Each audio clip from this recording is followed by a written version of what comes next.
So right now, what we can do is we can actually go over some of the questions you have submitted for the university. I see some of you have actually have questions on the direct admissions to senior year. You actually would be applying through a separate admission scheme, and you can we will not be addressing those questions here, unfortunately. But we will actually have chat sessions and also another session on direct admissions right after this later in this afternoon, so you can log back on, or you can contact us through the chat forms. So other things that we could look at, some of you were asking, you're studying an American high school diploma, and how would you sort of look at the evaluation on the application? What type of program? Actually, if you're studying an American high school diploma, on your school type of program, you can let us know that if you don't have, your school will have a diploma if it's an American diploma. But if you are SAT, AP are actually exam qualifications, and you can actually list those out for us very specifically on the application that you're taking the AP and SAT, and we will focus on that part as the application for our evaluation. Looking down on the list, I see my colleague actually is being very quick to answer some of you on the questions. So let me pick out some of that information. Is it possible to apply for the HKU, PKU program? So basically, this question actually does relate to sort of dual degree programs that we have at the university. So those of you who might be aware, we have dual degree arrangements with a good number of institutions worldwide. Peking University is one of them. Usually students, if you're applying through the international qualifications, they will be applying through HKU. It will be a joint evaluation, so there will be different factors concerning the evaluation of the application. HKU will decide, and also Peking University will also get to decide whether or not they will accept an applicant into the track under a specific qualification scheme. If you're a Chinese national and you're studying the Gaokao, your application should actually be made through the Peking University, yes, actually. Okay. Someone was asking about the Common App. Yes, you can submit an application to HKU on the Common App, and the Common application, we will group everything together for evaluation. Refer to our website for the deadline. It is on November 22nd. We'll check on the Common App as well, and we'll actually transfer all the accounts on Common App onto the system for the undergraduate evaluation as well. Someone's asking about AMPB, so the Bachelor of Finance and AMPB, whether or not there are internships, global exposure as IBGM. By nature, I think, as you can imagine with the name, the International Business Global Management course under the Faculty of Business, it's intended to be the more quote-unquote international section of this, because the university and this program focuses more on the international exposure of students in the business sector. However, when you're looking at private banking, you are looking at a more niche area of studies. You could look at internships in Hong Kong or elsewhere. It would depend on sort of the job markets that are available, and also depends on sort of the internships that are available at that time. You could still do exchange, and you can still actually look abroad, but the focus of the program decidedly is slightly different. Not saying you will not have the international exposure, just saying that that might be something that depends on your interest area, may not be the best in line with the international and private banking. They're not actually have different areas of focus. There are questions on the interviews.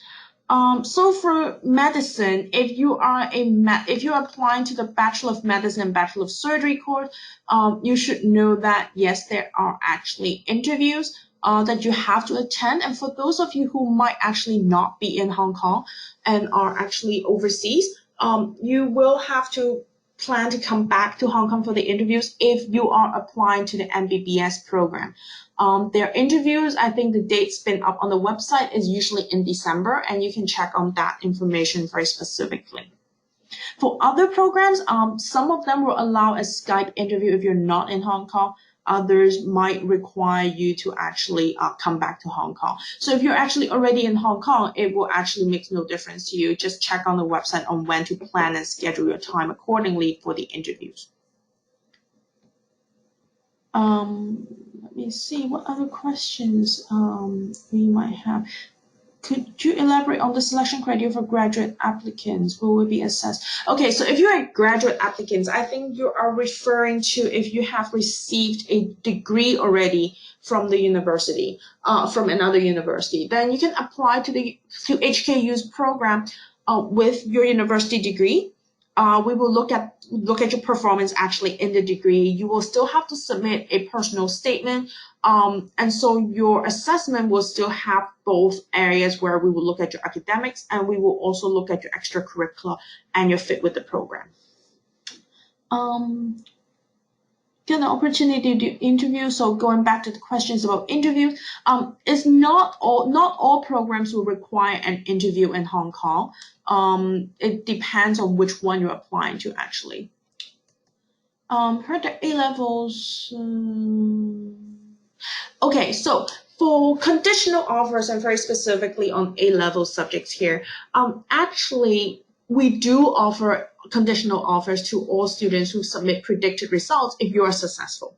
So the line to draw here is if by the time when you are actually submitting an application to HKU and that your results are not yet final, you're only giving us a predicted result or anticipated results.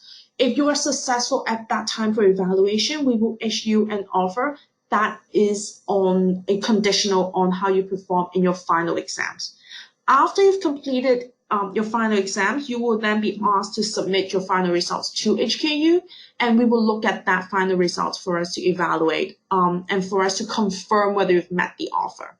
We could also issue offers after final results are released. So that is going back to what I was saying is if you have updates on your academic qualifications, you can actually send that to the university. So in the case where your final results were just released, that will be an update to your academic results, and we could look at that and issue new offers when the final results are released. So we do issue conditional offers even if you're an A-level student. It's just you might have heard from someone who only got an offer after their final results were released.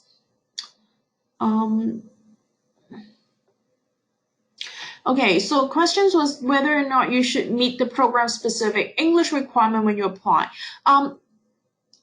In the best scenario, yes, we would like for you to actually present an overall case that you have met some of the major requirements for a program. However, if you say it's an English requirement and you have registered for an IELTS exam sometime in the future, we can actually wait for that result from you as well, as long as we know you have the result or you have that exam in your plans. So on the application system, when you submit your academic qualifications to the university, it's not just exams that you have done. You actually can put in exams that you plan to do, and you can actually let us know when the expected exam will be. The catch of that, of course, would be you want to make sure everything you've listed on the application system, you are going to actually achieve it and send us the results. Otherwise, your applications, or you might have a conditional offer that is contingent on something that when your plans change and you haven't informed us about it, you might have a flag hanging on your application that says we're still waiting for an exam you said you were going to take. So that would be the key part.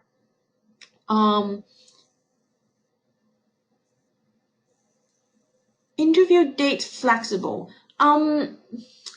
It's actually not too flexible, to be very honest. I think the faculties, usually the interviews are carried out by the faculties. And what they would do is they will work with you to make sure if they have availability, they will work with you to make sure if you can't come on one day, if they have another day of interview, they will try to work with you on that. But on some of the major scales, so again, going back to the case where they actually for the MBBS program, where they have an MMI that involves many professors, they may not be as flexible as they would wish to be. So it depends on the program you're applying to. And so check on the website and plan accordingly would be great. Does HKU value extracurricular activities that are not related to the major I will be taking? Actually, yes. If you actually submit an application through the HKU website, you will know that we have on the application system an area where we ask you to demonstrate your proficiency in leadership, global mindedness, a lot of these areas, and we want to see students who are an all well-rounded person. So it doesn't have to be exactly related to your areas, but it does tell us who you are and how you study and how you prepare for university life as well. So we would take that into consideration, especially when we are looking at candidates on beyond sort of their immediate academic qualifications for our evaluation. So interviews again, so we've done that. I'm back. How many entrance scholarships do we offer? Okay, so as a public university, the university will mostly be issuing entrance scholarships based on merit. So it depends on how you performed in your final results. In order for us to determine whether or not you will be awarded an entrance scholarship. The highest scholarship that we would give would be a full tuition waiver plus living expenses. So it depends again on where you are at. And in terms of the merit assessment, we will issue that at the time of the offer of admissions.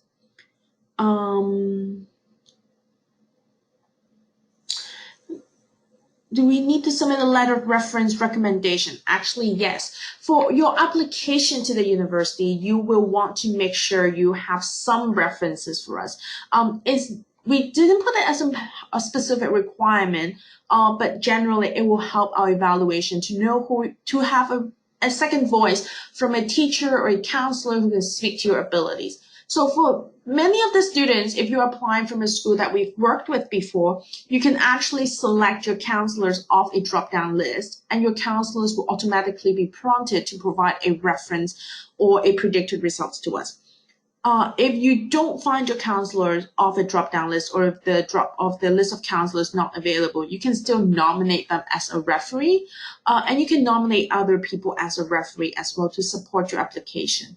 We allow up to two referees per application. So it's not a matter of getting a lot of referees to support your case. It's about choosing the right referees who can speak about your talents, who can speak about your qualities, speak to us about how you study and why you will be a good fit in their minds for HKU, and that will be the key for you to have.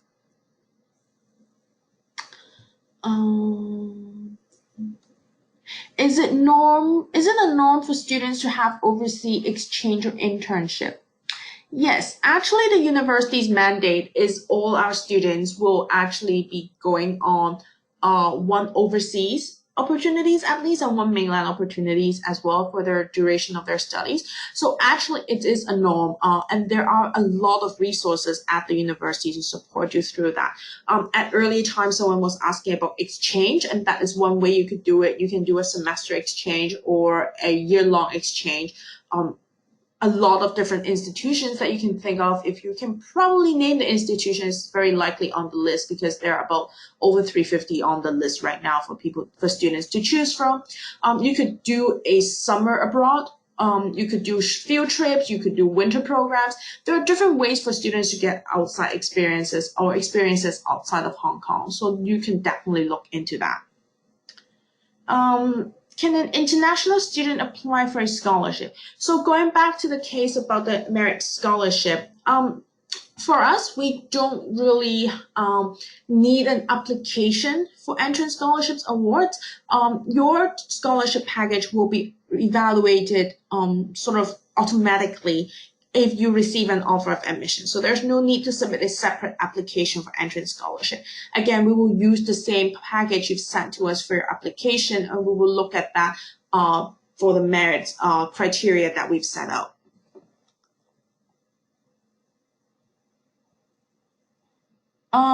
Okay, so there is a question that is quite specific. It's non-local students. Okay, is the IB degree more prestigious than national ones? not really. It's a tricky question, really, but it's hard to say one degree is more prestigious than another. They're very different in terms of how they're made up, and they're quite different in terms of the way students structure their program. And so we cannot really compare them sort of apple to apple in that sense. We get a lot more IB applicants, mainly because there are more IB students outside of the HKDSE curriculum, or more IB schools in Hong Kong outside of the HKDSE curriculum. But we're equally familiar with the, say, Indonesian UN curriculum, the SAT. We're equally familiar with the Canadian board exams, the Kazakh exams. So it's actually not about whether a diploma is more prestigious. Is the university will assess students based on how you perform within your own qualifications, and we will have benchmarks for that for per qualifications. How many offers does HKU send out per month? I don't think we don't actually do these offers per month, per se. When we issue offers, we will send out offers. I think the rate right now is we are looking at sending out offers to about, sort of application to offer ratio is about, or enrollment ratio is about 12 to 15 to a place. So you're looking at around, it does get competitive, especially in some of our other programs. So what you would want to make sure to look for, instead of knowing how many offers are sent out, I think the more realistic question is look back at the sort of competitive average that you should be achieving, and looking at whether or not you meet those competitive average, and to know whether or not you have a sort of more secure sense within a specific program. Calculating offers to spaces and how many offers we send out is not actually too helpful to you when you're submitting an application for this type of evaluation. How can I have the predicted results? If you are in a curriculum that does offer prediction, you will then want to speak to your school and your counselors for them to predict your achievements for you. There are some qualifications that will not have prediction. So for example, AP, there is no official mechanism for a prediction.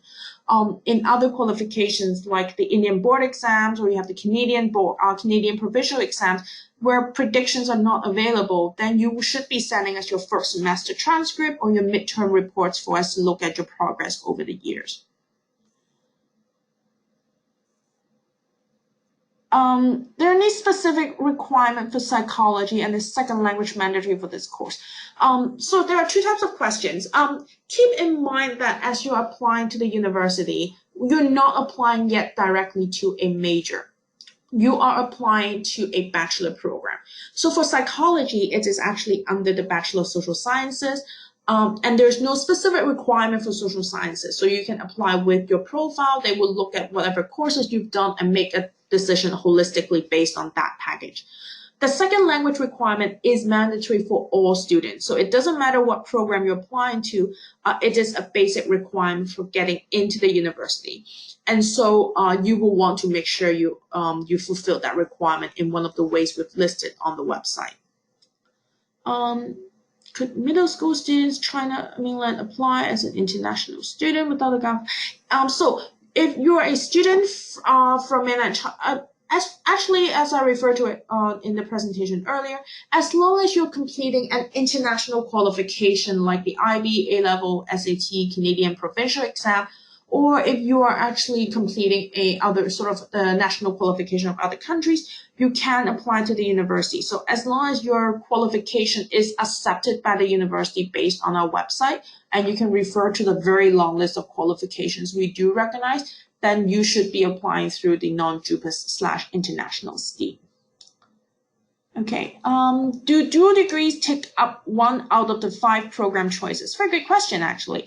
The short answer is no. The long answer to that is because all of the dual degree program have a different way for application. So the Sciences Po program, that is for BA, Bachelor of Social Sciences, and Bachelor of Business and Administration. You apply through Sciences Po, and then we look at the application jointly with them. For Berkeley, you actually have to apply through Berkeley, and you have to keep in mind their November 30th deadline. For the other programs, you will have to be admitted. Some of them you will have to contingent on your offer of admission to HKU, and you have to submit a supplemental application, like the case of the UCL law degree. So each of them is slightly different, but no, they will not be one of your 5 choices to HKU. But on the point of the 5 program choices, though, is you do want to be careful about how you structure the 5 program choices. You don't want to have to force yourself to use up all the program choices.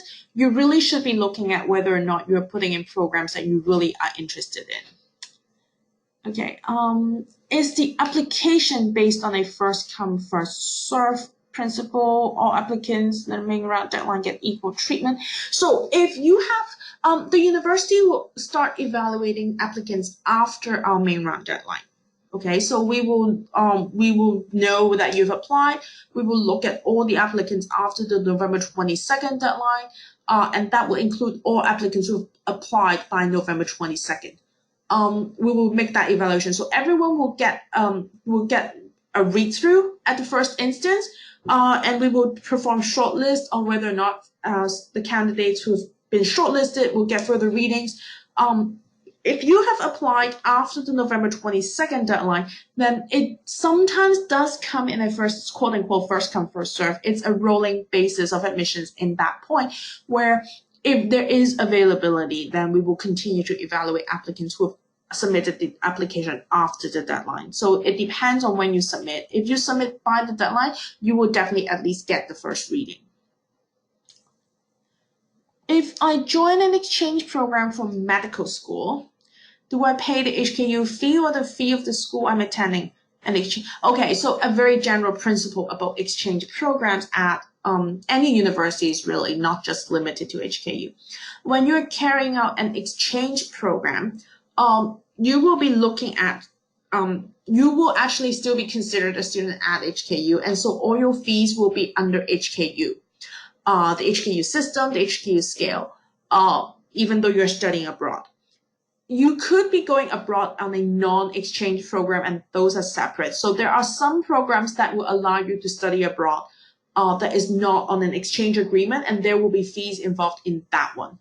But not specifically if you're going on an exchange, then no, there's no additional fees for that. Let me also look at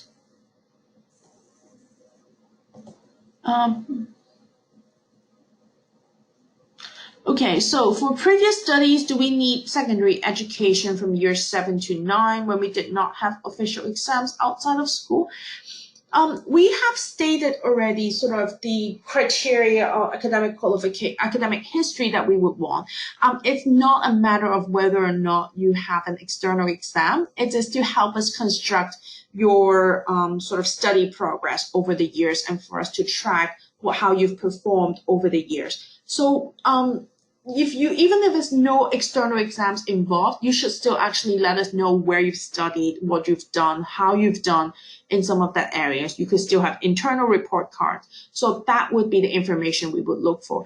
Most of the time, these would help us to construct how you perform progressively. So whether or not you have improved progressively, or you've always been a star student, or you actually are one of the late bloomers and you started out you started out mid-range and you actually bloomed over the years and performed progressively, improved your scores over the years, and we will look at that.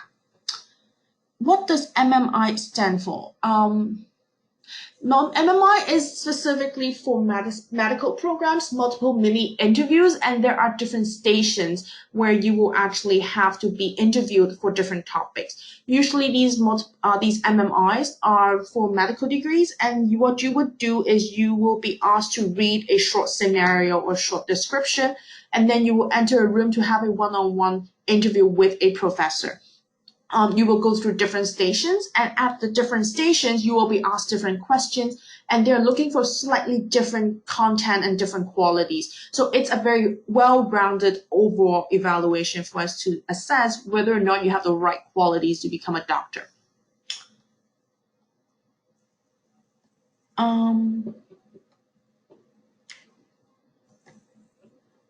Okay, for medicine, do the university prefer candidates who took the BMAT exams more than those who didn't take them?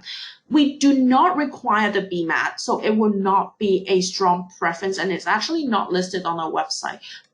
So we don't really cheat on our websites. If we really need an exam, we have preference for it, we do tell you on the website. So don't have to worry if you do not have the BMAT. It's not something we absolutely require.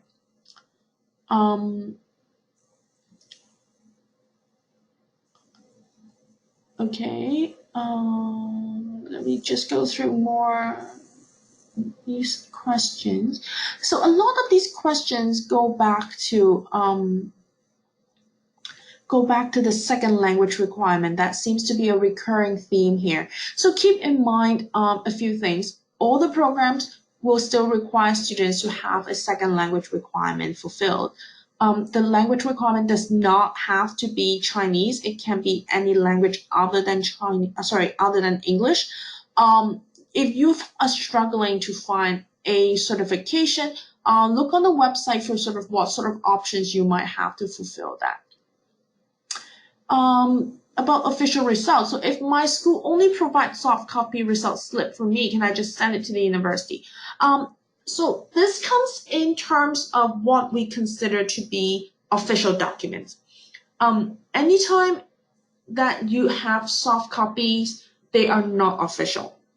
Anytime that a document is photocopied, they're not official. So what we can use with the use of unofficial documents in that sense is they will help us do evaluation. So in this case, if you provide us with the soft copy and you upload it to the system for us to look at, it will help us in looking at your application. It will give us the information we need.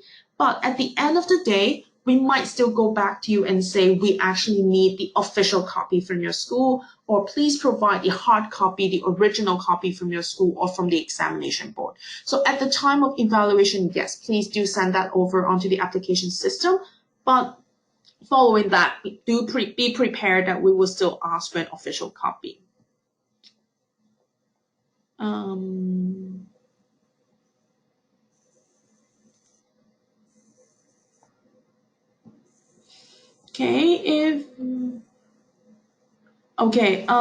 Yeah, so going back, another question is about, do we have any preference on exams result?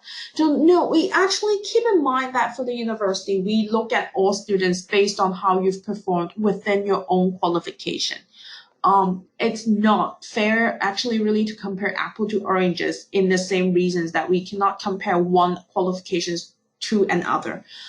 We have internal benchmarkings and we have benchmarking specific to each of the public examinations that are available worldwide. And we will use those benchmarkings to look at the evaluation. Is there an approved list of exchange universities for credit transfer? Yes, there is a very long list of approved universities where you could carry out an exchange program and have the credit transferred back to HKU. That will be on an exchange website. So I'm probably looking for someone to type that website out for you later at a moment. But that list will be available when you look at the International Affairs Office. They will have the list of universities where formal exchange agreements have been signed. And if you go off on those, then the key of it is that you have to be working with an advisor to make sure you're doing the right courses. So for example, if you're a business student and you want to transfer business credits back to HKU, but if on your exchange, everything you do is on science, that might be a problem. So it depends on your study plan as well, and you want to be working with an advisor. You have actually quite a few advisors who can guide you on that. You will have a faculty advisor, academic advisor from your faculty. You can have the academic advising office at HKU. You can even actually go to the International Affairs Office for advice. And all of these advisors can help you plot out what sort of plans you have to make sure you get the credits you need coming back from an exchange. But yes, that list is available. A separate webinar for LLB. I would have to check on that, but I believe there will be information on the website regarding the definitely the LLB program at HKU. Okay, right, someone speak another language if doesn't have. Can you prove that someone can speak another language if he doesn't have a proof of a proficiency? I think in a way, if it's a native language that you're speaking and you don't have a public exam for a second language, I think that is what you're referring to. Then in that case, you might have a teacher who can certify that you actually are a native speaker in a language. These cases sometimes will come through as a waiver case. Unfortunately, we cannot cover all the scenarios in this sense. And so what will happen is if you find yourself in a scenario where you definitely are not able to provide a proof, and then you can actually we will just have to look at your situation on a case by case basis on how we support you to determine your proficiency. Okay. Are there any elements in a personal statement that will be valued more than others? Not really. For personal statements, it's really about who you are. There is no magic formula on how you construct your personal statement. There is no sort of building blocks that you have to check for your personal statement. What you want to make sure you've done is that when you're looking at your personal statement, it reflects your own interest and it gives an authentic voice to who you are and what you want to study. Okay, so what is the difference between a counselor and a referee? Another good question. So what you will find is it's actually for all the schools that we've actually received sort of worked with, and we do have quite a long list of that on the system. If we are able to identify a counselor, a school counselor in that particular school, we would have listed them as a counselor. They would have access to your application to support your application. But knowing that we cannot know every school teacher in the world that will support students' applications to university, we do allow students to submit sort of additional names to be added as referees to the application. So they both actually serve a very similar purpose. They are both here to provide the information on your application in terms of predicted grades, in terms of the additional reference letters. But it's a slight difference on whether or not we've worked with the school before and whether or not this is a teacher designated to support applications or their school teacher writing a reference for a student, or it could be an external person writing a reference for your application. Where can I find the drop-down menu? I think you're referring to the time when I was saying to nominate your school counselor. That is on your application under the reference tab. Can we update our predicted grades after we've submitted our application? Yes, you can actually let us know there is an update, and we will work with you on make sure your application is updated.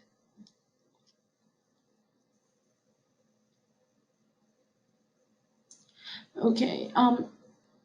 Is the study of history part of the Bachelor of Social Sciences? I think you're referring to a major program in that point. So what you're looking at then is sort of the history majors available. The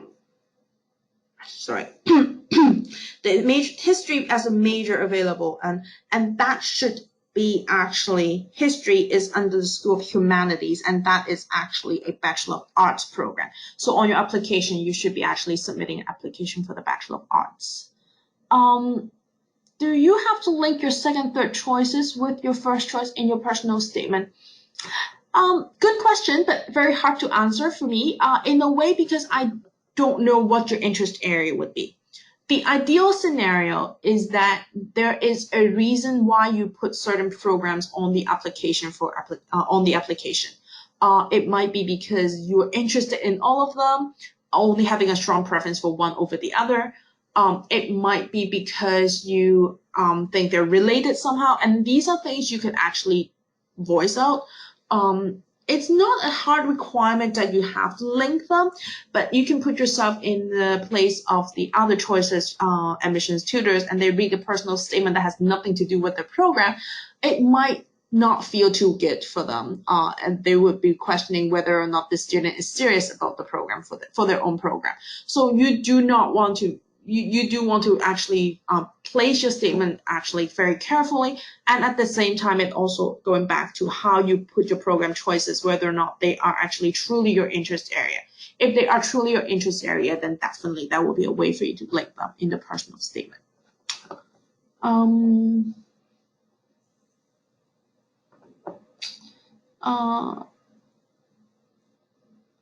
Okay, so yes, so if another student saying you want to apply for linguistics, then the application should be to the Bachelor of Arts program.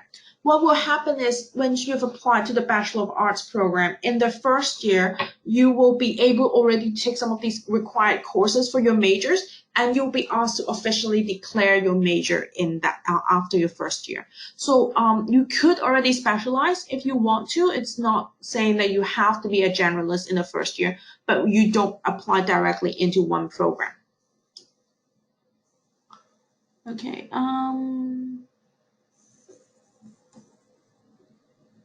Going back. So we have about 2 or 3 more minutes that we could go over some of these questions. So I might take 2 or 3 more.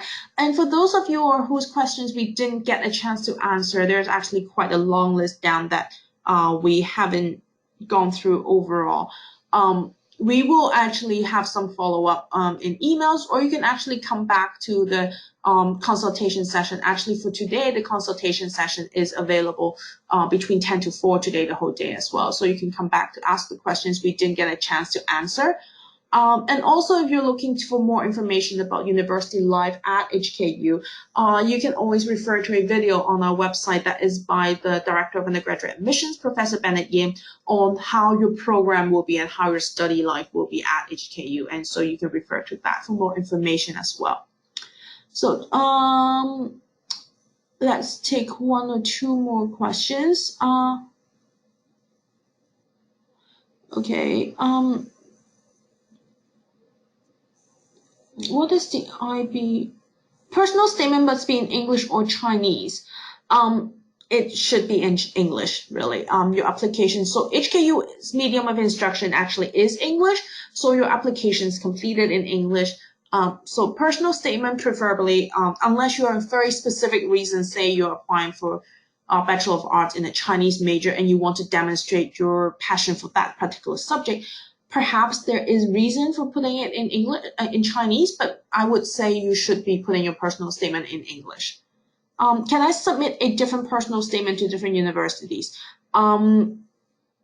We do not see how what you apply and what you submit to other universities, so it would be entirely up to you. But if you're using the same personal statement, make sure you change the university's name.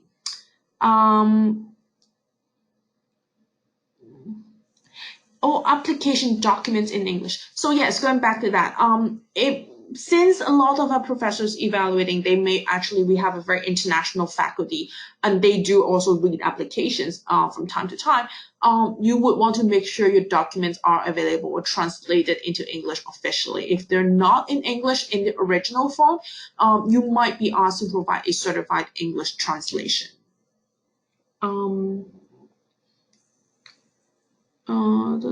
So I think, okay, let me find one last question that I haven't already covered. Okay, an easy one first. The IB scores of students successfully admitted to HKU for the past few years. It's on the website, so go to the website that's on the screen right now. Under admissions information, you can find the competitive information.